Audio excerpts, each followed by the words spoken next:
एक गांव था जहां प्रिया नाम की लड़की रहती थी। वह बाकी सभी लड़कियों से अलग थी, केवल अपने विचारों में बल्कि अपनी शारीरिक ताकत में भी। जहां गांव की बाकी लड़कियां घर के कामों में व्यस्त रहतीं, वहीं प्रिया का अधिकतर समय अपने छोटे से होम जिम में बीतता। उसने अपने घर के एक कोने को पूरी तरह से जिम में बदल रखा था। वहां डंबल, बारबेल, पुशअप बार और एक छोटा सा बॉक्सिंग बैग भी था। उसे वेटलिफ्टिंग और एक्सरसाइज करने का बहुत शौक था। जब भी वह खाली होती, अपने शरीर को और मजबूत बनाने के लिए मेहनत करती। प्रिया के माता पिता भी शुरू में उसकी इस रुचि को लेकर चिंतित थे। उनकी इच्छा थी कि वह बाकी लड़कियों की तरह सामान्य जीवन जिए, लेकिन प्रिया की जिद के आगे वे कुछ नहीं कह सके।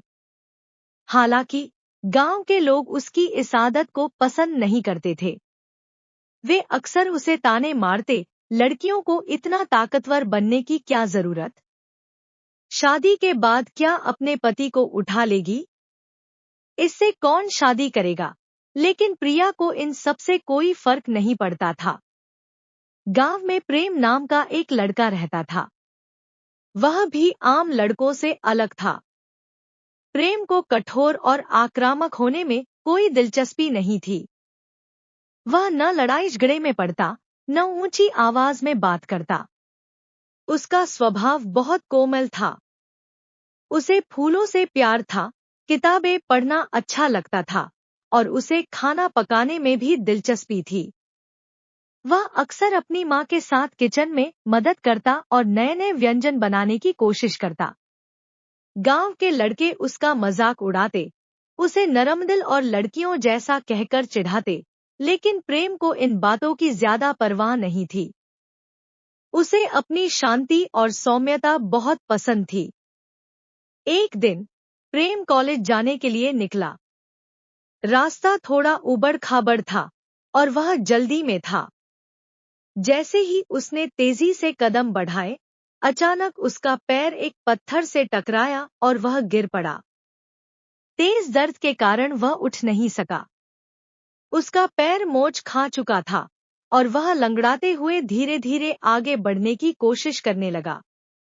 उसी समय प्रिया भी वहां से गुजर रही थी। वह अपने गांव से बाहर गई थी और वापस लौट रही थी।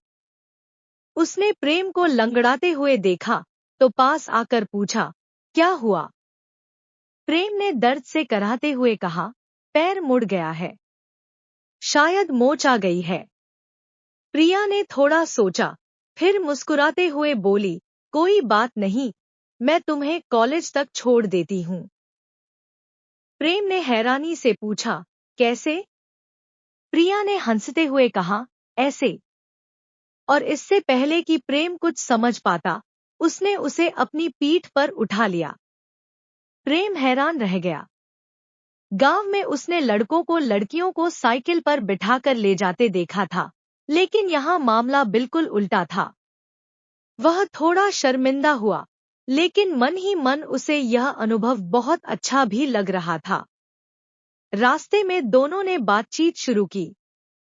प्रेम ने बताया कि कैसे लोग उसकी कोमलता का मजाक उड़ाते हैं और प्रिया ने बताया कि कैसे उसकी ताकत लोगों को असहज कर देती है। वे दोनों ही अलग थे और इस अलगपन के कारण समाज में अस्वीकार किए जाते थे। प्रिया हंसते हुए बोली, मुझे तो तुम्हारी कोमलता बहुत अच्छी लग रही है। इस दुनिया में हर कोई सख्त और रूखा बनने की कोशिश कर रहा है, लेकिन तुम अलग हो।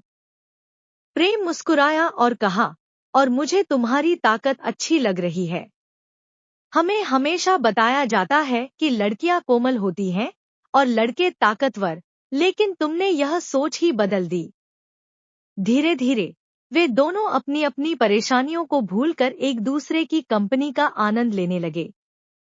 जब वे कॉलेज पहुंचे, तो प्रेम ने मुस्कुराकर प्रिया से कहा, थैंक यू, तुमने सच में मेरी बहुत मदद की। प्रिया ने हंसकर कहा, कोई बात नहीं। वैसे क्या तुम घूमने फिरने जाते हो? प्रेम ने सिर हिलाया, नहीं, मैं ज्यादा बाहर नहीं जाता। प्रिया ने उत्साहित होकर कहा, तो कल संडे है, चलो गार्डन घूमने चलते हैं। प्रेम को यह सुनकर खुशी हुई।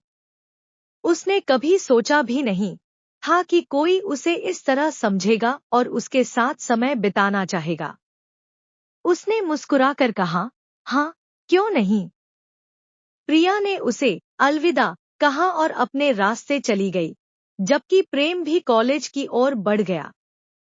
दोनों के मन में एक अजीब सी खुशी थी, शायद यह एक नई दोस्ती की शुरुआत थी, जो समाज के बनाए हुए नियमों को तोड़कर अपनी अलग कहानी लिखने वाली थी।